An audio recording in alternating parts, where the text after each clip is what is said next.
Alexander Novak stood at the edge of the infinity pool, watching the water blur into the horizon, and wondered if drowning in luxury was any better than drowning in work.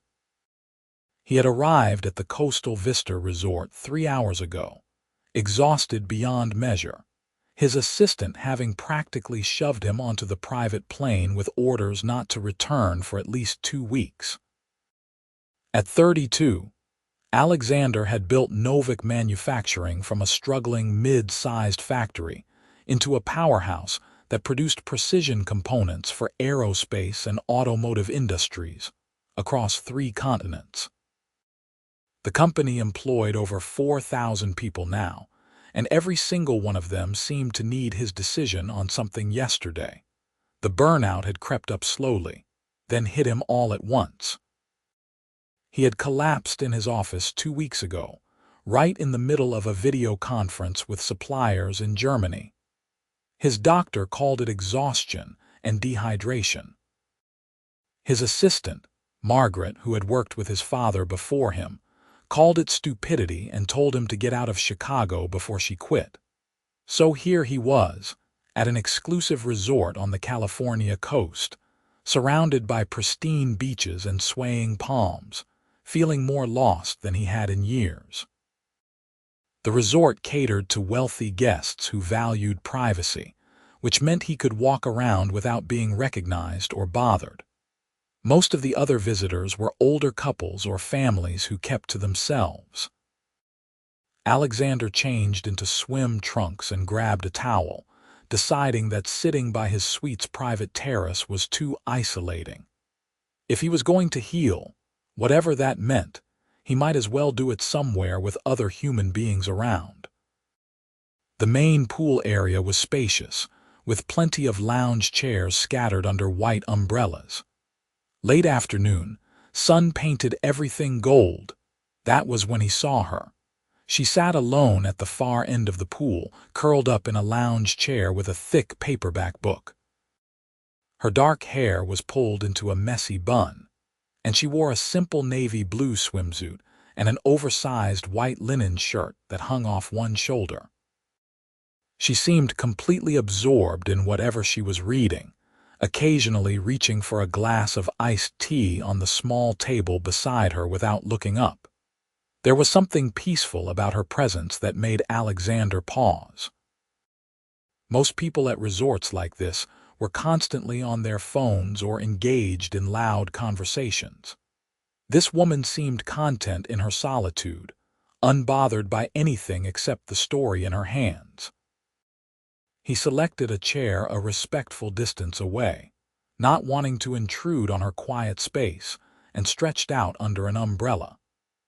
The tension in his shoulders began to ease slightly as he listened to the gentle splash of water from the pool's fountain feature. A staff member appeared with a cart of chilled towels and beverages, and Alexander accepted both gratefully. For the first time in months, he had absolutely nothing scheduled. No meetings, no conference calls, no emergency decisions that supposedly only he could make. The emptiness of his calendar should have felt liberating. Instead, it felt slightly terrifying. Who was he without the constant demands of Novak Manufacturing? He must have dozed off because when he opened his eyes again, the sun had shifted considerably. The woman was still reading, now sitting cross-legged on her chair with the book propped against her knees. As he watched, she laughed out loud at something on the page, a genuine burst of delight that made several other guests glance her way. Something about that laugh made Alexander's chest ache. When was the last time he had felt that kind of uncomplicated joy? Over the next 3 days, Alexander fell into an unintentional pattern. He would sleep late, something his body desperately needed, then make his way to the pool area in the afternoon. And every afternoon, the woman was there, reading in her same spot. Sometimes she wore a different swimsuit or cover-up, but she always had a book, and she always seemed lost in another world. He learned a few things about her through observation. She drank iced tea, Never alcohol, at least not by the pool. She reapplied sunscreen religiously every 2 hours. She occasionally went for a swim, her strokes efficient and unhurried. She never talked on the phone or scrolled through social media. And she read with complete absorption, her expressions shifting with whatever was happening in her story. Alexander found himself relaxing in her quiet presence, even though they had never spoken. There was something healing about being near someone who seemed so content with simplicity. He started bringing his own books, business biographies mostly, though he found himself rereading the same pages because he kept getting distracted. On the 4th day, a gust of wind caught her book and sent several loose papers flying. The woman jumped up with a small gasp, chasing after what looked like handwritten notes. One sheet was heading straight for the pool. Alexander moved without thinking, snatching the paper from the air just before it hit the water. He walked over and held it out to her. "Close call," he said. Up close, she was even prettier than he had realized. She had warm brown eyes that held both intelligence and wariness, and a light dusting of freckles across her nose. She looked to be in her late 20s, maybe 30. "Oh my God, thank you," she said, accepting the paper with visible relief. "That would have been a disaster. These are my manuscript notes." "You are a writer," she hesitated, then nodded.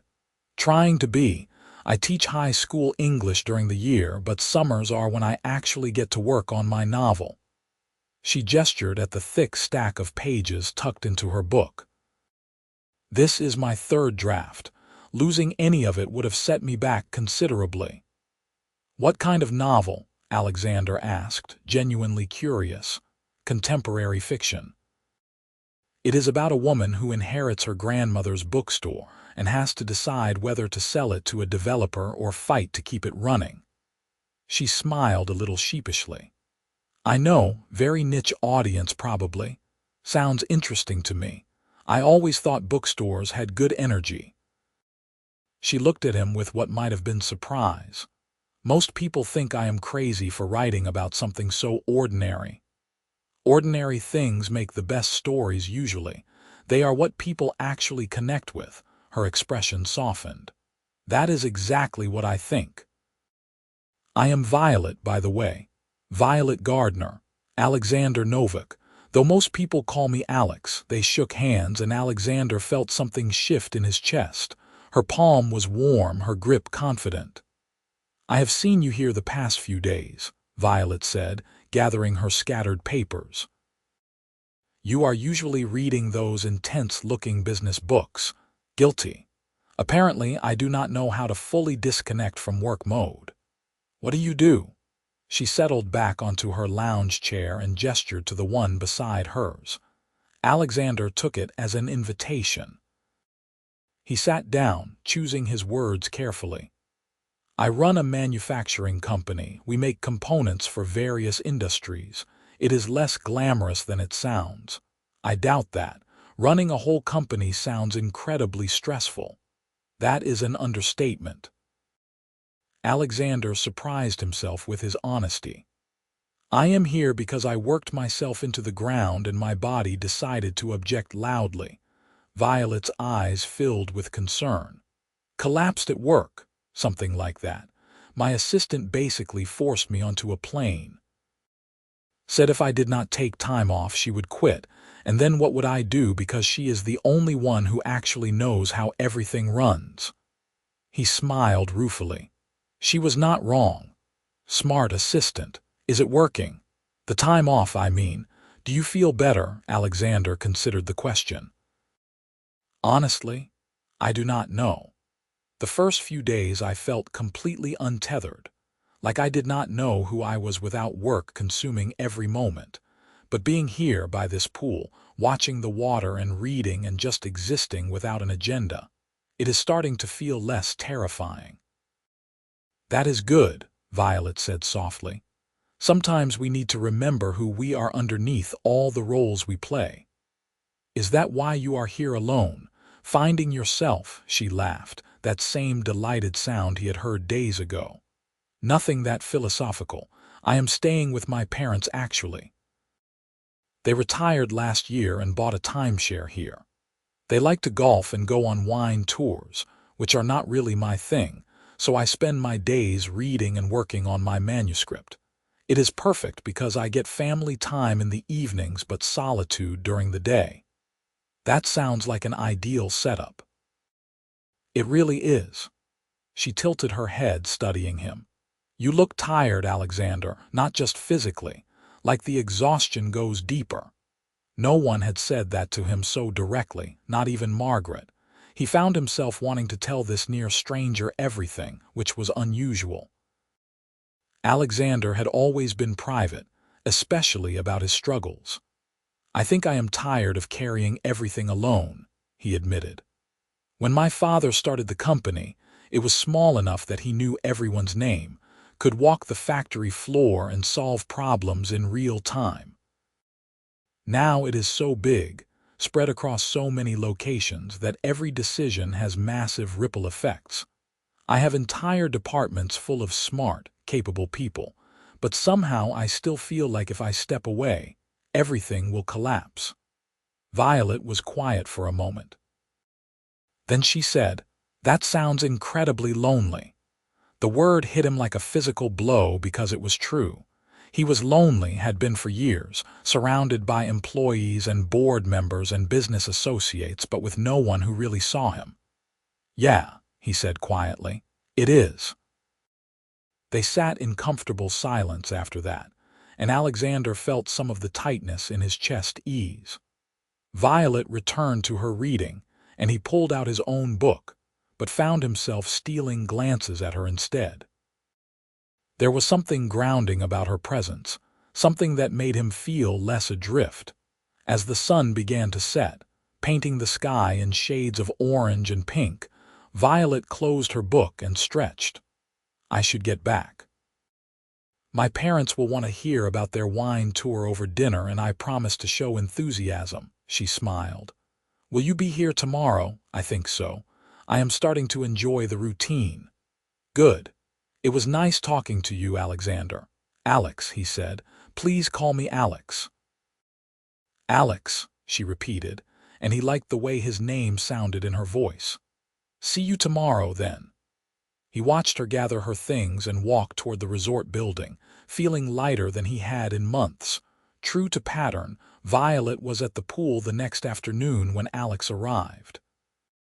This time, when he approached, she smiled and gestured to the chair beside hers like it was his designated spot.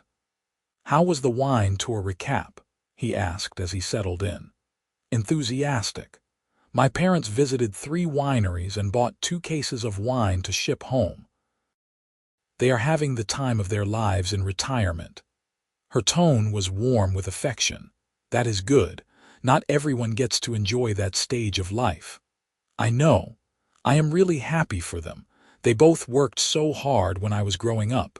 My dad was a high school principal and my mom was a nurse. They sacrificed a lot to make sure I could go to college without debt." "That explains why you became a teacher, following in their footsteps." Violet nodded. "I love it, honestly. Even on the hard days when the students are restless and the paperwork is endless, I love it. There is something amazing about helping teenagers discover that books and stories matter, that literature can help them understand themselves and the world." Alex heard the passion in her voice and felt a pang of something that might have been envy. "You really love what you do." "Do you not love your work?" He thought about it. "I used to. When I first took over from my father, every challenge felt exciting. We were growing, innovating, winning contracts that established us as industry leaders. But somewhere along the way, it became about maintaining what we had built rather than the joy of building it. Every day is putting out fires and managing crises. I cannot remember the last time I felt excited about going to the office." "That is really sad, Alex. Life is too short to spend it doing something that does not bring you joy," says the person who gets summers off to write novels. he teased gently. She laughed. Fair point. Though I do work really hard during the school year, and writing is its own kind of torture sometimes. Right now, I am stuck on this chapter where my main character has to decide whether to trust this businessman who wants to buy the building her bookstore is in. He says he will preserve it, but she has been burned before. What makes her finally trust him? I do not know yet. That is what I am trying to figure out. Violet tapped her pen against her manuscript pages. It is about actions, I think. Words are easy. Anyone can promise anything. But what does he do that proves he means what he says? Maybe he shows her his own vulnerability. Tells her about a time he failed or got burned. Makes it clear he has as much to lose as she does. Violet's eyes lit up. That is good. That is really good, actually. She scribbled a quick note. See, this is why I like talking to people. Sometimes you get stuck in your own head. They fell into easy conversation after that, talking about everything and nothing. Alex learned that Violet had grown up in Oregon, that she had a younger brother who was a marine biologist, that she was allergic to shellfish, and had once accidentally eaten shrimp, fried rice, and ended up in the emergency room. She learned that he played hockey in college, that he could not cook to save his life and survived mostly on takeout and restaurant meals, that he had a tendency to work through nights without noticing until his assistant arrived in the morning. The afternoon melted into evening. A staff member came by to light the torches around the pool area as twilight settled over the resort. Other guests had left for dinner, but Alex and Violet remained, still talking. I should let you go, Alex finally said, though he did not want to. Your parents will wonder where you are. Probably. But Violet did not move. This has been really nice, though. I was not expecting to make a friend here. Me neither. Usually at these places I avoid everyone. Really. You seem very friendly. That is my professional persona. Years of client meetings and business dinners. But usually I do not want to talk to people when I am not working, except you, apparently. Violet's smile was soft in the torchlight. Well, I am glad I am the exception. Same time tomorrow, absolutely. As Alex walked back to his suite that night, he realized he was smiling. When was the last time he had simply enjoyed someone's company without any agenda or networking angle? When had he last talked to someone who wanted nothing from him, who did not even know about his money or his position? With Violet, he was just Alex. And that was more refreshing than any vacation could be. The days developed a rhythm that felt natural and necessary. Alex and Violet met by the pool each afternoon, and their conversations grew deeper and more personal. She told him about her failed engagement 3 years ago, how her fiancé had wanted her to give up teaching and writing to focus on supporting his career in finance. He told her about the pressure of taking over his father's legacy, the fear that he would never measure up, that one wrong decision would undo decades of hard work. They talked about their dreams, too. Violet wanted to publish her novel, not for fame or money, but because she had stories inside her that needed to be told. Alex admitted that he had once dreamed of designing things himself, getting his hands dirty in the engineering process rather than just managing from an executive office. Why do you not? Violet asked one afternoon as they floated together in the pool, the water cool against the summer heat. Do what? Design things. You own the company. Could you not make time for the parts you actually enjoy? It is not that simple. There is too much else that needs attention. Is there? Or have you convinced yourself that no one else can do it? Alex treaded water, considering. Maybe both. I have spent so long being the person everyone relies on that I do not know how to step back. That is not sustainable, Alex. You already collapsed once. What happens next time? He knew she was right. The thought of returning to Chicago to the relentless pace and endless demands made his chest tight with anxiety. But what was the alternative? Walk away from everything he had built. "I do not know what the answer is," he said finally. Violet swam closer, close enough that he could see the water droplets on her eyelashes. "Maybe you do not need all the answers right now. Maybe it is enough to just acknowledge that something needs to change. When did you get so wise?" "I spend my days with teenagers. You learn to see through self-deception pretty quickly." He laughed, and she splashed him. The playfulness escalated into a full-splash war that left them both breathless and laughing. Later, as they dried off in their chairs, Alex caught himself staring at her. The way the setting sun caught in her hair, the ease of her smile, the intelligence in her eyes. He was falling for her, he realized. Maybe had been since that first laugh he heard or that first conversation. The realization should have scared him, but instead it felt inevitable, like gravity. "What?" Violet asked, catching him staring. "Nothing, just thinking. About how much better I feel than when I got here. You are good medicine, Violet Gardner." Her cheeks flushed pink. "You are not so bad yourself, Alexander Novak." Something shifted between them in that moment, an acknowledgement of what was growing. Alex wanted to reach for her hand, to close the small distance between their chairs, but he held back. This thing between them felt precious and fragile, something to be careful with. That night, Alex could not sleep. He found himself on his terrace, looking out at the dark ocean, thinking about Violet, about what it might mean to have someone in his life who saw him, really saw him, and liked what they found. Someone who challenged him and made him laugh and made him want to be better. His phone buzzed with an email from Margaret, just checking in. "Hope you are actually relaxing and not secretly working. The company is still standing. No disasters." He smiled and typed back, "Actually relaxing. Met someone interesting. Might stay an extra week." Her response came immediately. "That is the best news I have had in years. Stay as long as you need. I have got things covered." Alex set his phone aside and let himself imagine it. Another week here. More afternoons by the pool with Violet, more conversations and shared laughter. More time to figure out what he wanted his life to look like. The next morning, Alex found himself more nervous than he had been since his first major investor pitch. He had a plan, something that felt simultaneously brilliant and terrifying.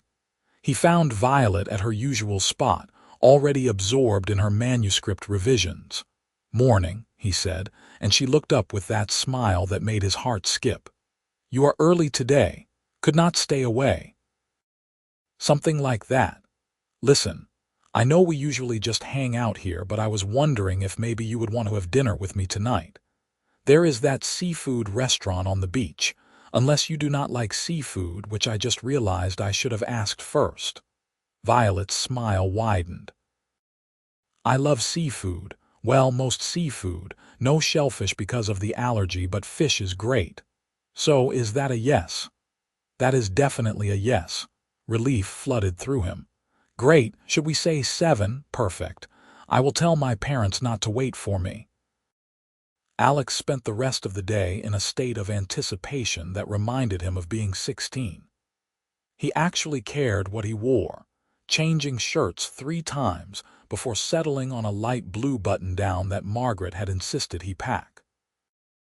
He showed up at the restaurant 10 minutes early, which gave him time to panic about whether this was actually a date or just dinner between friends. But when Violet arrived in a sundress the color of sunset, her hair down in loose waves, the way she looked at him erased all doubt. This was a date. "You look beautiful," he said, standing to pull out her chair. "You clean up pretty well yourself." Her eyes sparkled with pleasure. They ordered wine, a crisp white that the sommelier recommended, and spent several minutes debating over the menu. Alex ended up with grilled mahi-mahi, Violet chose sea bass, and they agreed to share appetizers. "This is really nice," Violet said after the waiter left. "I have been here almost 2 weeks and had not actually tried the restaurant yet." 2 weeks? How much longer are you staying? Another week. My parents have the timeshare through the end of the month, but I need to get back after that. I have a teacher training session the first week of August. The reminder that their time was limited made Alex's chest tight. 3 weeks was not enough. Not nearly enough. "What about you?" Violet asked. "When do you head back to Chicago?" "I was supposed to leave in a few days, but I am thinking of extending. Margaret, my assistant, basically ordered me to take as much time as I need. She sounds like a good person to have in your corner. She is. She worked for my father and helped me navigate taking over the company. I trust her completely." Alex paused, then decided to be honest. "I extended my stay because of you. I wanted more time." Violet's breath caught slightly. "I am glad. I was dreading the thought of you leaving." Their food arrived, interrupting the moment, but the honesty hung between them, changing everything. As they ate, their conversation flowed even more easily than before, punctuated by shared laughter and long looks that said more than words. "Tell me something nobody knows about you," Violet said over dessert, a shared key lime pie. "That is a dangerous question. The best ones are." Alex thought about it. "Okay. When I took over the company from my father, I was terrified every single day for the first year. I would wake up at 3 in the morning convinced I was going to ruin everything he built. I kept lists of every mistake I made, every wrong call, every instance where I should have known better." "You still keep those lists?" "Yeah, I have notebooks full of them." Violet reached across the table and took his hand. "That sounds exhausting, keeping score against yourself like that. What about you? Something nobody knows." She was quiet for a moment, her thumb tracing circles on his palm. "Sometimes I am afraid my novel is not actually good. That I am fooling myself thinking I have something worth saying. That I am wasting all this time on a dream that will never happen. I do not believe that for a second. I have watched you work on it. I have seen your face when you are writing, the way you get completely lost in it.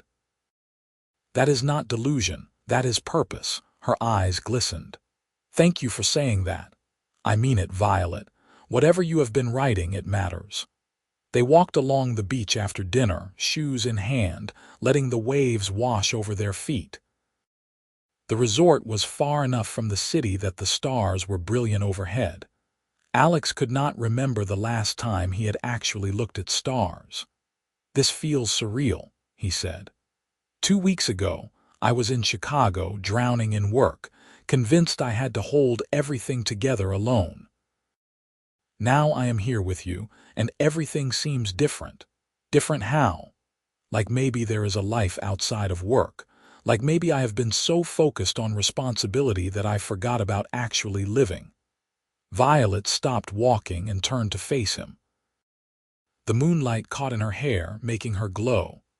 "What do you want, Alex? Not what the company needs or what your father would have wanted. What do you want?"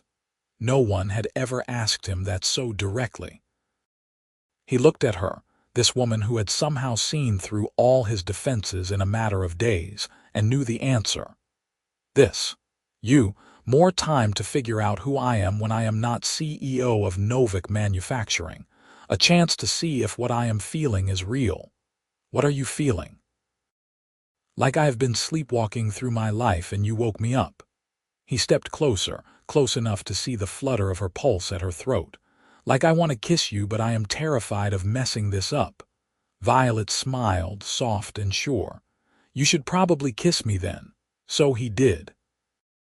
Her lips were soft against his, tasting of lime and wine and possibility. The kiss was gentle at first, tentative, then deeper as she wrapped her arms around his neck and pressed closer.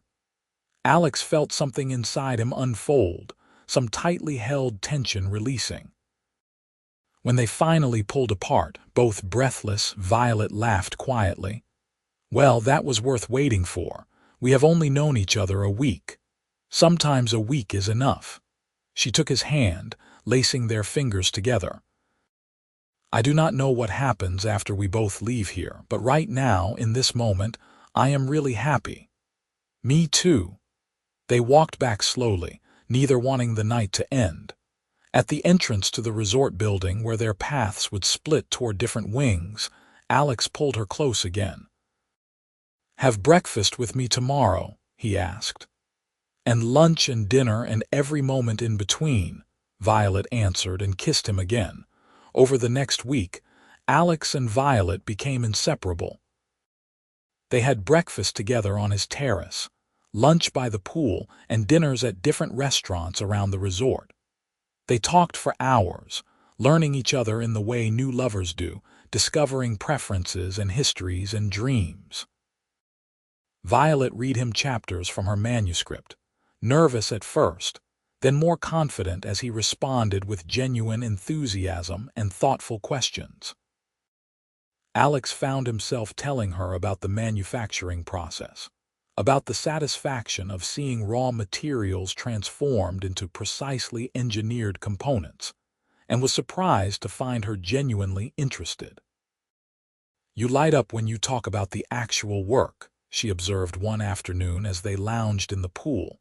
"Not the management parts, but the engineering and design. That is where your passion is. I have not done hands-on work in years. There is no time. So make time. You are the CEO. If you cannot restructure your own schedule, who can?" It sounded simple when she said it, but Alex knew the reality was more complicated. Still, the seed of possibility was planted. What if he could find a way to delegate more of the administrative burden and return to what he actually loved? They kissed often, unable to keep their hands off each other.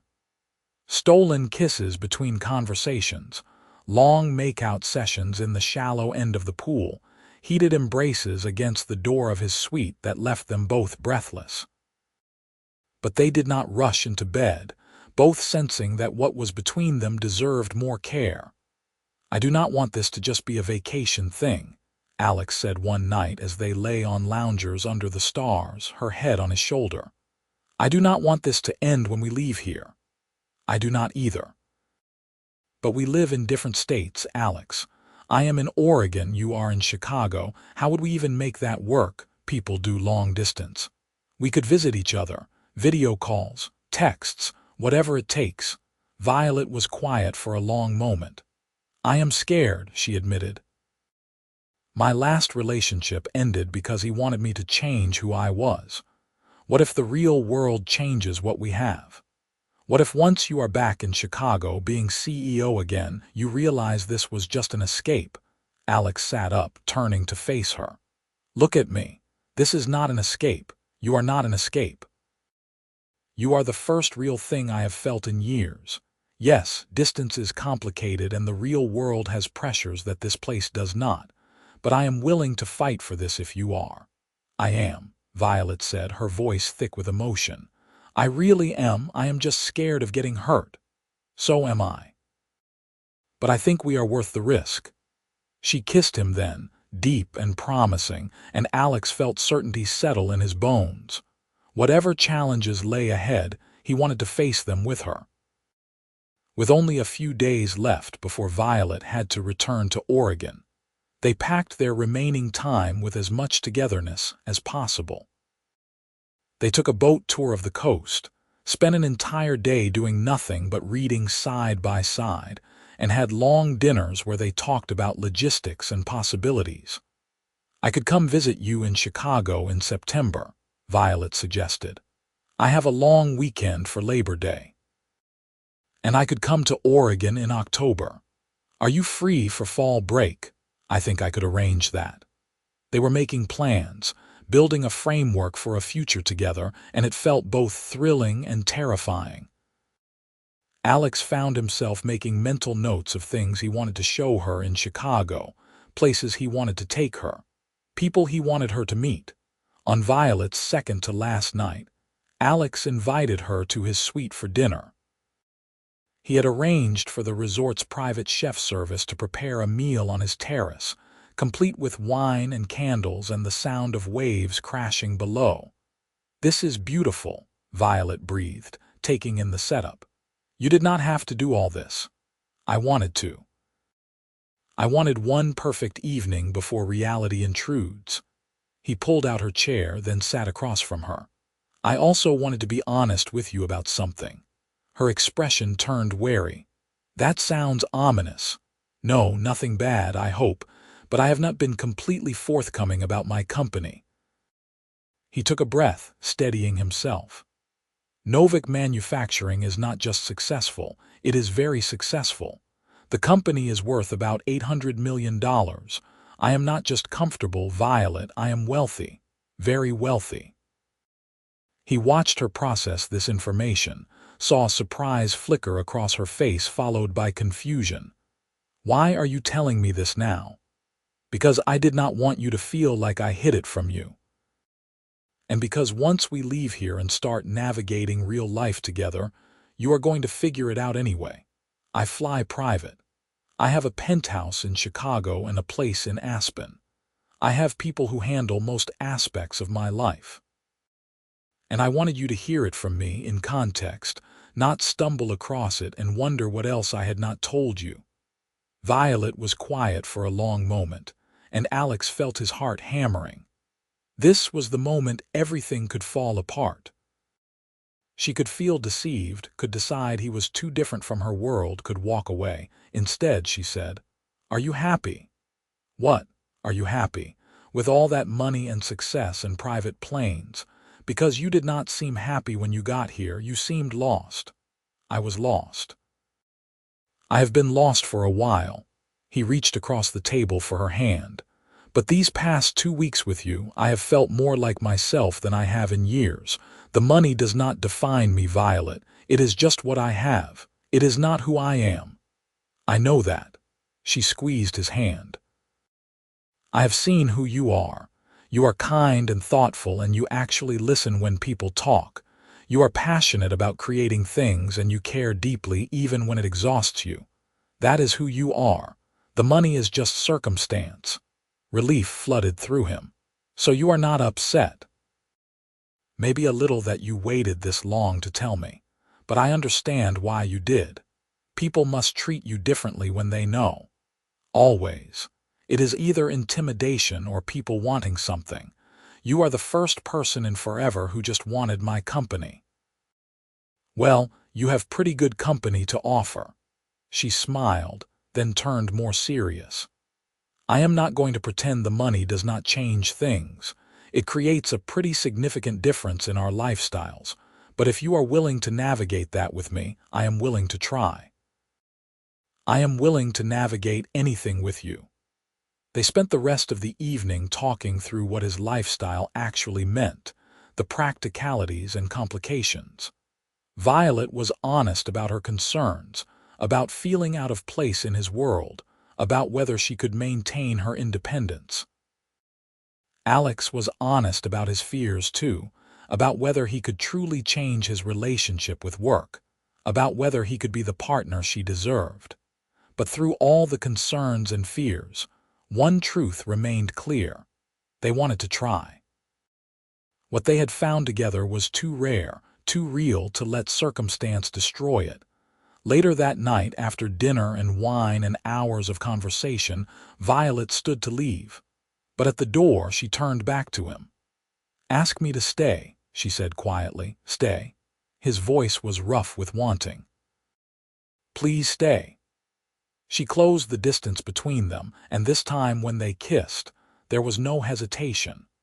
Alex lifted her easily, carrying her to his bedroom, and they spent the night learning each other in new ways, with tenderness and passion and whispered promises in the dark. Afterward, as Violet slept curled against his chest, Alex lay awake feeling something he had not felt in years. Hope. Hope that he could build a life that included both his work and personal happiness. Hope that he had found someone who saw him completely and chose him anyway. Hope that the future could be different than the past.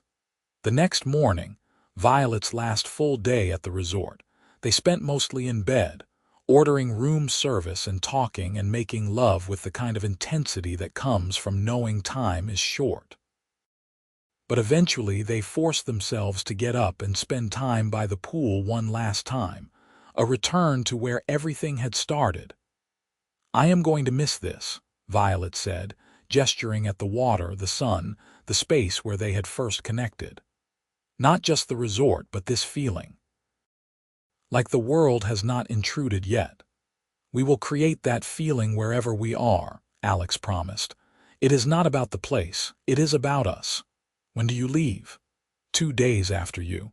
I want to give myself time to think before I go back, to figure out what changes I need to make."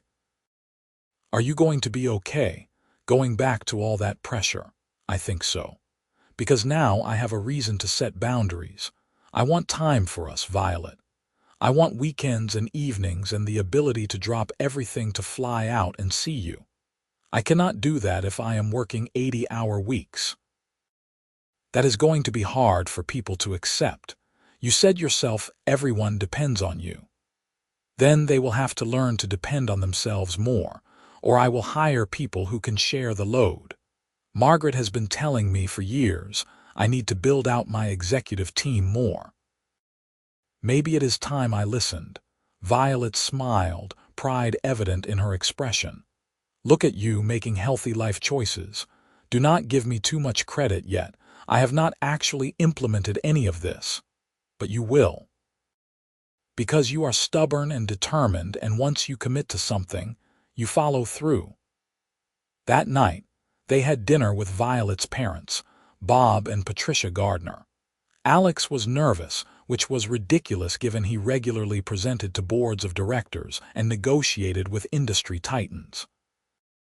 But meeting the parents of the woman you were falling in love with was different. Bob was a tall man with white hair and sharp eyes that assessed Alex carefully. Patricia was warm and talkative, immediately putting him at ease. They asked about his company, his time at the resort, his plans for the future.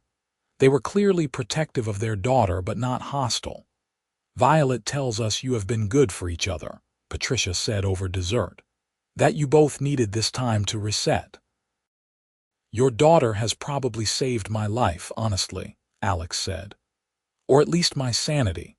I was burning out badly when I got here. She helped me remember there is more to existence than work. And he helped me believe my writing actually matters," Violet added, taking his hand on the table.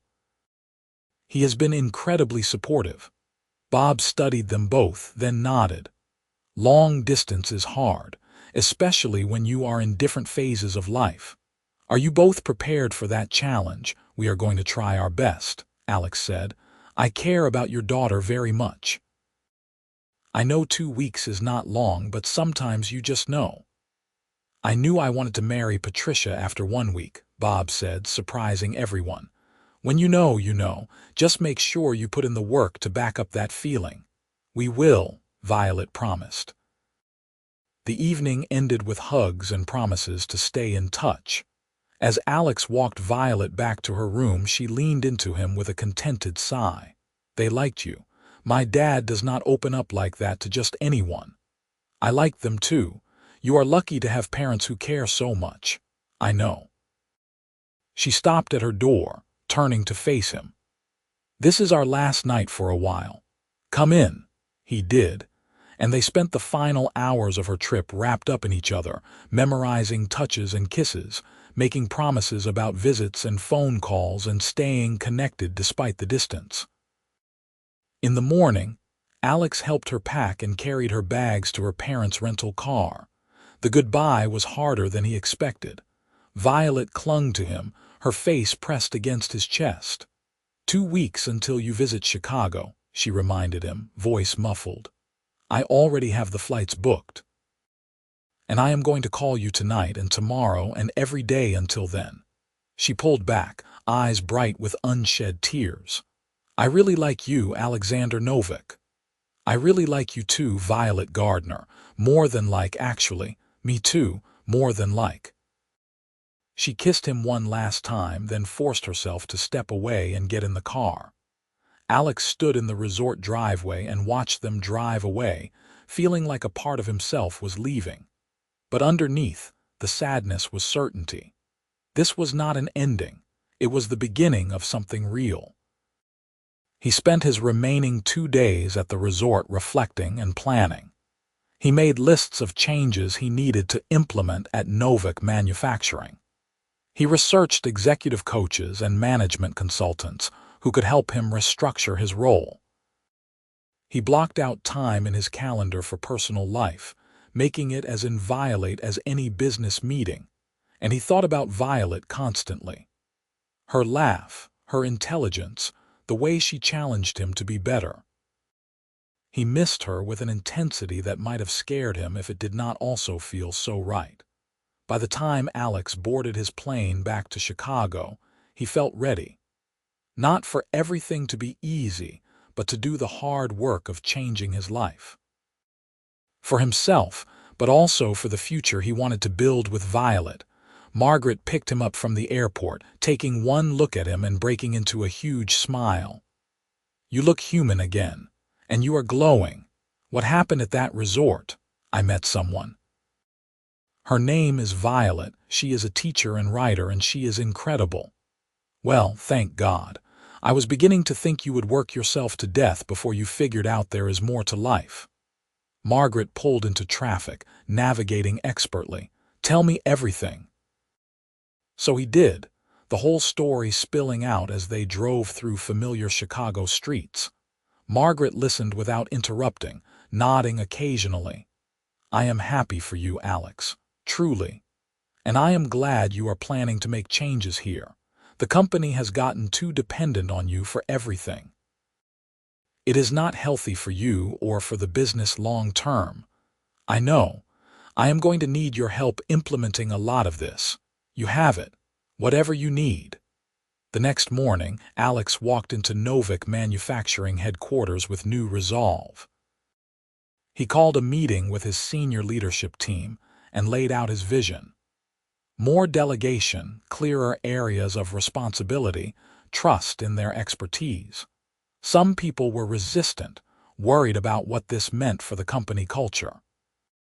But others, particularly the younger executives, embraced the changes enthusiastically.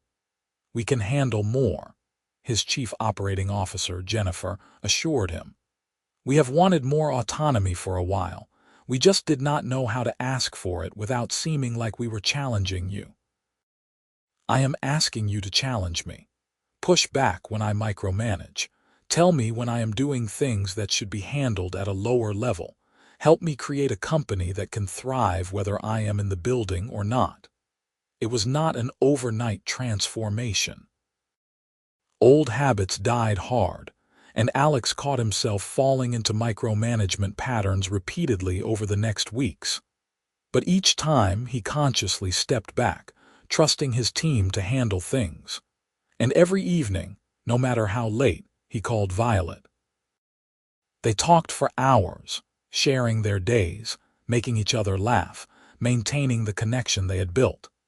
She told him about her preparations for the new school year, about revisions to her manuscript based on feedback from a writers' group. He told her about the changes at work, the challenges and small victories. "I am proud of you," she said one night. "I know this is not easy. It is easier knowing you are waiting at the other end of it, knowing I have a reason to leave work at a reasonable hour." 2 weeks after leaving the resort, Alex flew to Chicago. He had arranged everything meticulously, booking her into a suite at the Four Seasons, planning restaurants and activities. He was at the airport 2 hours early, too excited to wait at home.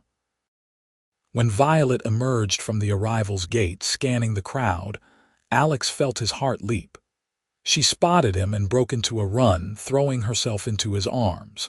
He lifted her off her feet, spinning her around, not caring who was watching. "You are here.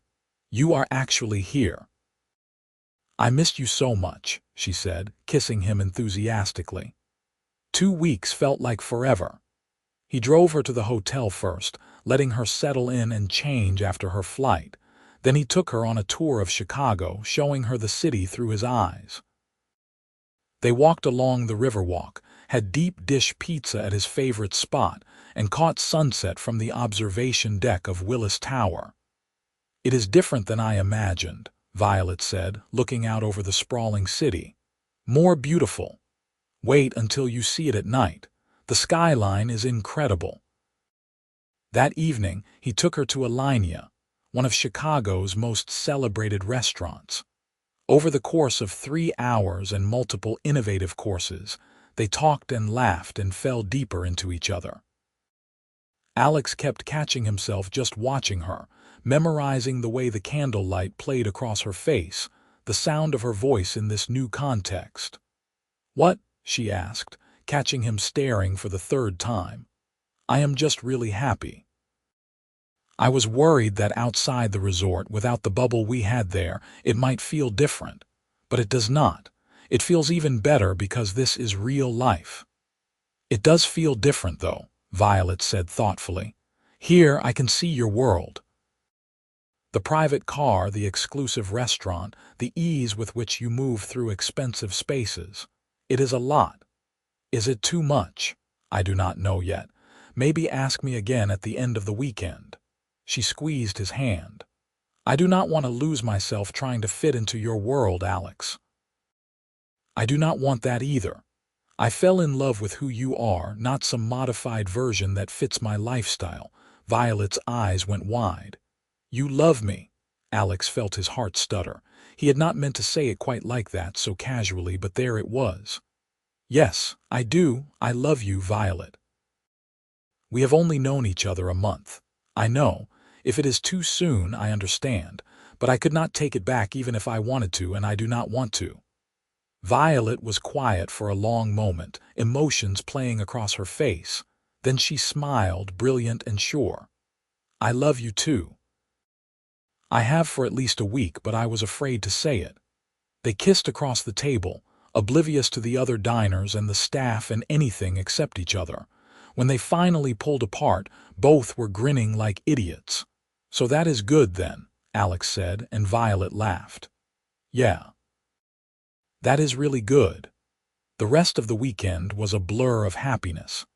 Alex took her to his penthouse, nervous about her reaction to the obvious wealth on display. But Violet just whistled appreciatively at the view and made herself comfortable, kicking off her shoes and curling up on his couch like she belonged there. "This place is ridiculous. How many square feet is it?" 4,000. "It is too much for one person, honestly." "You think?" She was teasing, but there was an edge to it. "Alex, this apartment is bigger than the entire school where I teach." He sat beside her, pulling her close. "I know the disparity between our lifestyles is huge. I know that is complicated. But please believe me when I say the things I own do not define what I care about. You matter more than any of this. I know. I am just adjusting. Give me time to find my footing." They spent Sunday being lazy, ordering in breakfast and staying in pajamas until afternoon. Alex worked on emails while Violet edited chapters of her manuscript on his couch. It felt domestic and comfortable, a glimpse of what life together could be like. At the airport on Monday morning, their goodbye was bittersweet. 3 weeks until I come to Oregon," Alex reminded her. "I am already counting down. That seems far away right now, I know, but we will talk every day and text, and before we know it, we will be together again." "I love you," Violet said, fierce and certain. "This is going to work. We are going to make it work." "Damn right we are." The pattern continued over the next months. They alternated visits, Alex flying to Oregon for long weekends, Violet coming to Chicago when her school schedule allowed. It was not easy. The distance meant every goodbye hurt, and there were frustrations with time zones and conflicting schedules. But every visit strengthened what was between them. Alex met Violet's friends and saw her classroom, understanding more fully the world she inhabited. She was beloved by her students, creative and passionate in her teaching. Watching her work, Alex felt proud and slightly in awe. Violet met Alex's team at Novak Manufacturing and saw the scope of what he had built. She attended a company dinner and charmed everyone, including Margaret, who pulled Alex aside at one point to say, "Do not screw this up. She is perfect for you." By the time the holidays rolled around, they had been together for 6 months. Alex invited Violet to spend Christmas in Aspen at his mountain house, and she accepted with the caveat that she needed to spend part of the holiday with her own family. "What if I came with you?" Alex suggested. "To Oregon for Christmas Eve and Christmas morning, then we could fly to Aspen after. You want to spend Christmas with my parents. I want to spend Christmas with you, and your parents are part of that package." So that was what they did. Alex charmed Bob and Patricia over a Christmas Eve dinner of prime rib and Patricia's famous pie. They exchanged gifts on Christmas morning, and Alex gave Violet a first edition of her favorite novel, signed by the author. She cried and kissed him and gave him a framed photograph she had taken of the pool at the resort where they met, the water catching the light just so. "So we remember where it started," she said. "In Aspen, they spent lazy days skiing and reading by the fire. On New Year's Eve, they bundled up and went outside to watch fireworks over the mountains. As midnight struck and the sky exploded in color, Alex pulled Violet close. "I want you to move to Chicago," he said. "I know your job is in Oregon, and I would never ask you to give up teaching. But maybe you could find a position here, or take a year off to focus on your writing. I will support you either way." Violet pulled back to look at him. "That is a huge ask, Alex. I know, and if you say no, we will figure something else out, but I am tired of goodbyes at airports. I want to come home to you every night. I want to build a life together, not just visits. What about my parents? They are in Oregon. They could visit, and we would go back regularly, but Violet, I love you. I want a future with you, and long distance has an expiration date." She was quiet, and Alex felt his heart hammering. Had he pushed too hard, too fast? "I love you too," Violet finally said. "And I do want those things. Let me think about it. I need to consider the logistics, what it would mean for my career. Of course. Take whatever time you need." They rang in the new year with kisses and champagne. And if there was an undercurrent of tension about the conversation they had started, they both tried to ignore it. Violet flew back to Oregon 2 days later, and they fell back into their routine of daily calls and texts. But something had shifted. They were both thinking about the future in more concrete terms now, trying to figure out how to close the distance. 3 weeks later, Violet called him with excitement vibrating through her voice. "I have been offered a position at a private school in Chicago. One of my former professors knew the headmaster and recommended me. It is teaching high school English, similar to what I do now, and the pay is actually better. They want me to start in the fall." Alex felt hope explode in his chest. "That is amazing. Are you considering it?" "I already accepted." "I know we should have talked about it more first, but Alex, it felt right. I want to be with you. I want to see where this goes without thousands of miles between us." "You are moving to Chicago." He could barely process it. "I am moving to Chicago. I am scared and excited, and I need to figure out about a million logistical things, but yes. This summer, after my contract ends here. Move in with me. I know that is fast, but we basically live together during visits anyway, and my place has plenty of space." Violet laughed. "Your place has enough space for 6 people. Yes, I will move in with you on one condition." "Anything? I get to decorate. Your penthouse is beautiful, but it feels like a hotel.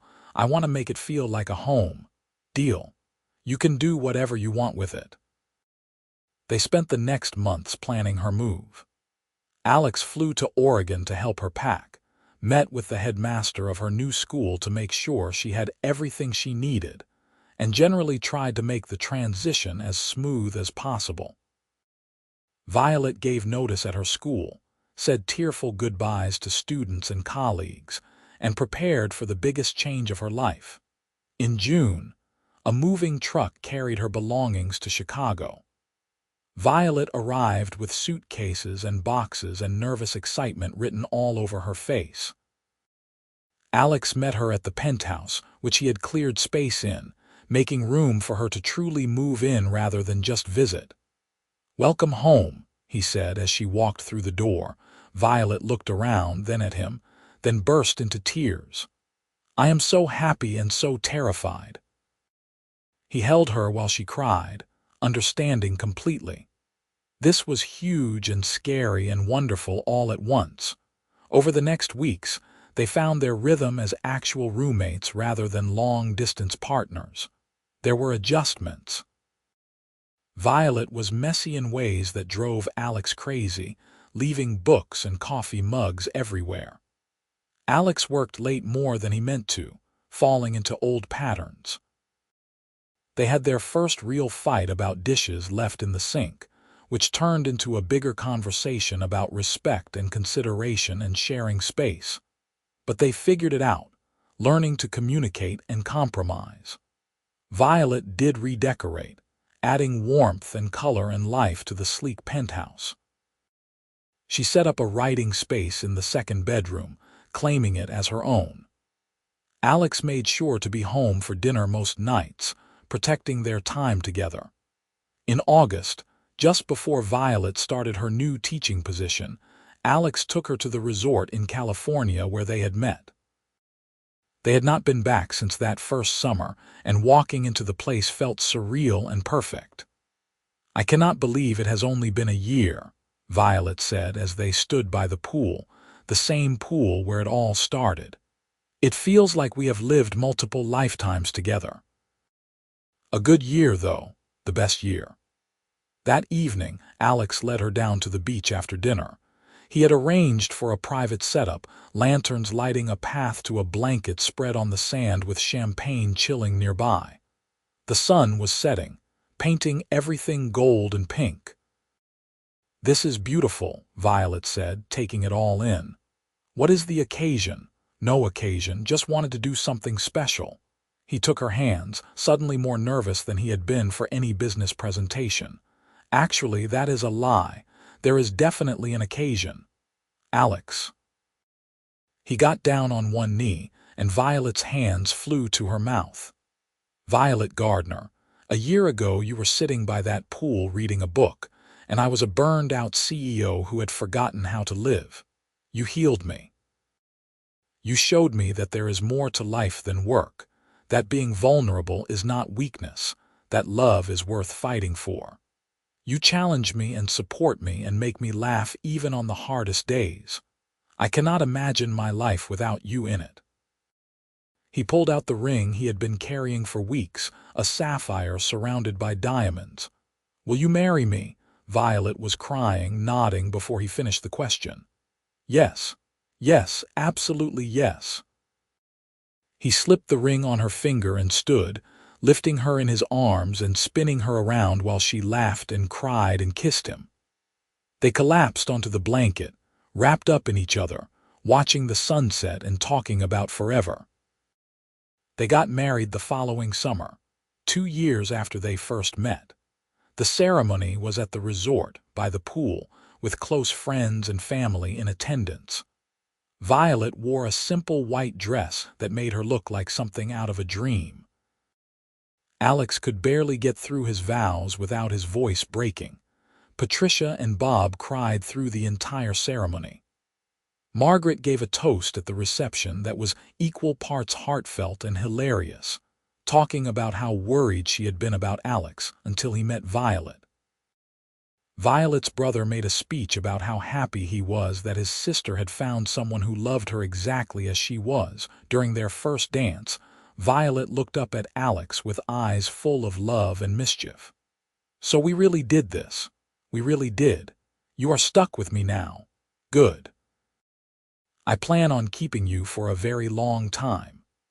3 years into their marriage, Violet published her novel. It was picked up by a major publisher and got wonderful reviews, eventually making it onto several bestseller lists. Alex attended her book launch party, bursting with pride, watching her sign copies and talk to readers who connected with her story. "How does it feel?" he asked later that night as they lay in bed. "Surreal. Like I achieved this dream I have had forever, and now I do not know what to do with myself." "Write another book. You have plenty more stories in you." She did write another book, and another after that. She continued teaching too, finding fulfillment in both aspects of her creative life. Alex slowly restructured his role at Novak Manufacturing, bringing in strong executives to handle day-to-day operations while he focused more on innovation and design, the parts he actually loved. The company continued to thrive, even grew, but Alex no longer sacrificed his entire life to it. 5 years after their wedding, they bought a house in a Chicago suburb with good schools and a big backyard. 6 months later, Violet told him she was pregnant.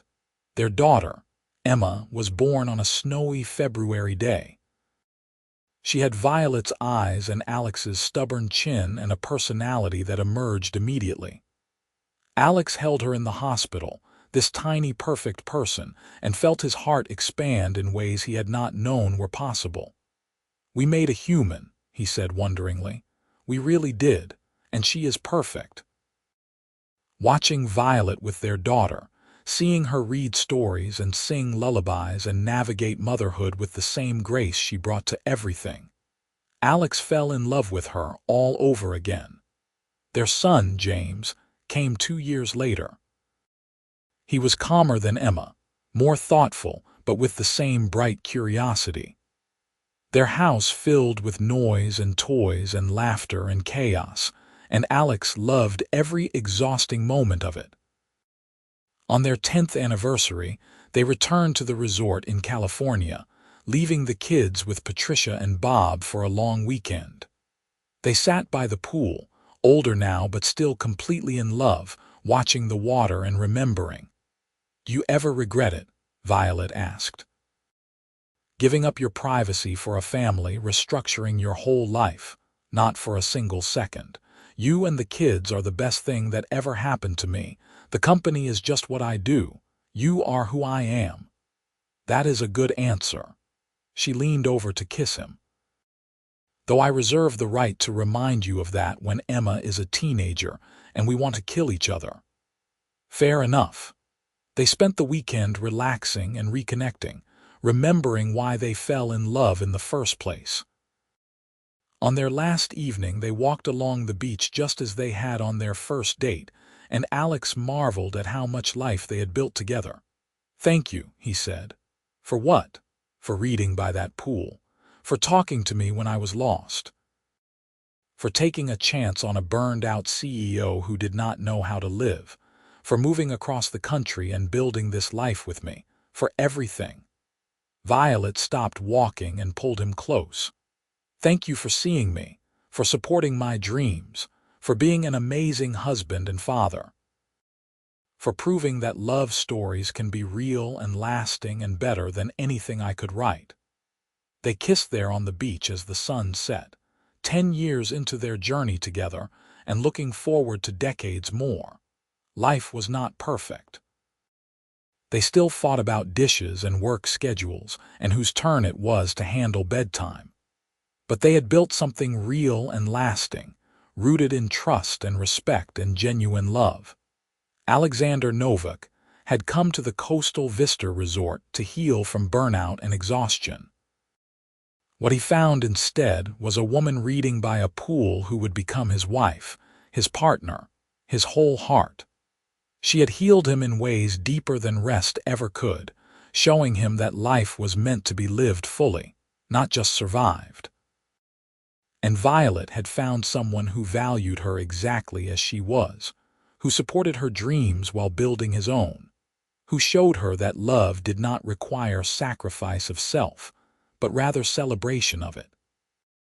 Together they had created a life neither could have imagined alone, full of children and laughter and work they loved and endless ordinary moments that added up to extraordinary happiness.